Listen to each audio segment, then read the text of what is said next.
1912ஆம் ஆண்டு ஏப்ரல் 15ஆம் தேதி பனிப்பாறையில் மோதி பெரும் விபத்துக்குள்ளான டைட்டானிக் என்ற சொகுசு கப்பல் விபத்து நம்மில் பல பேர் கேள்விப்பட்டிருக்கலாம்.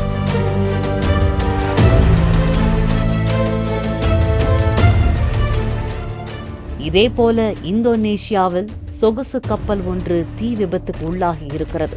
பல தீவு கூட்டங்களை கொண்ட நாடான இந்தோனேஷியாவின் சுலவேசி மாகாணம் தலாவுட்டிலிருந்து மனாடோ துறைமுகத்திற்கு சுமார் 280 சுற்றுலா பயணிகளுடன் சொகுசு கப்பல் ஒன்று சென்று கொண்டிருந்தது.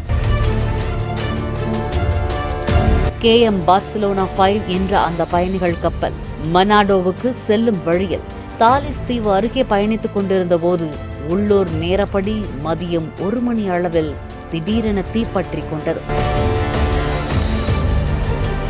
கப்பலின் பின்பக்கத்தில் எரிய தொடங்கிய தீ மளமளவென பரவி கப்பல் முழுவதும் எரிய தொடங்கியது.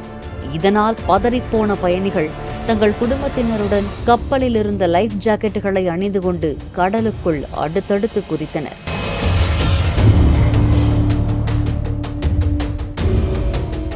அந்த பகுதி முழுவதும் பலத்த அழுகை சத்தமும் அலறல் சத்தமும் கேட்டதைக் கண்டு அந்த பகுதியில் மீன்பிடித்துக் கொண்டிருந்த மீனவர்கள் தங்கள் படகுகளுடன் அங்கு சென்றனர். தண்ணீரில் தத்தளித்துக் கொண்டிருந்த சுற்றுலா பயணிகளை மீட்டனர்.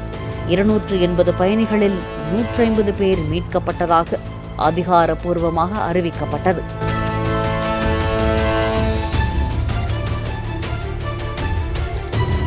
இது பகல் நேரத்தில் நடந்த விபத்து என்பதால் மீட்பு பணியில் கூடுதல் படகுகள் ஈடுபடுத்தப்பட்டது. வேகமாக மீட்பு பணிகள் துரிதப்படுத்தப்பட்டது. குழந்தைகளுடன் தண்ணீரில் தத்தளித்த பலரையும் மீனவர்களும் மீட்பு படையினரும் மீட்டு கரைக்கு கொண்டு வந்தனர்.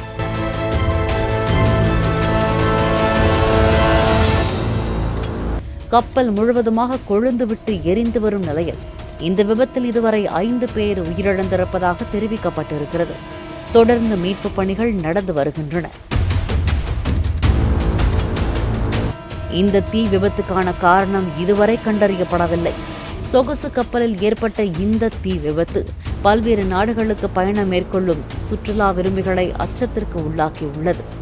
பாலிமர் செய்திகளுக்காக செய்தியாளர் வேல்ராஜ். பிளே ஸ்டோர் மற்றும் ஆப் ஸ்டோரில் இருந்து பாலிமர் செயலியை QR கோடு மூலம் பதிவிறக்கம் செய்யுங்கள். செய்திகளை உடனுக்குடன் பெறுங்கள்.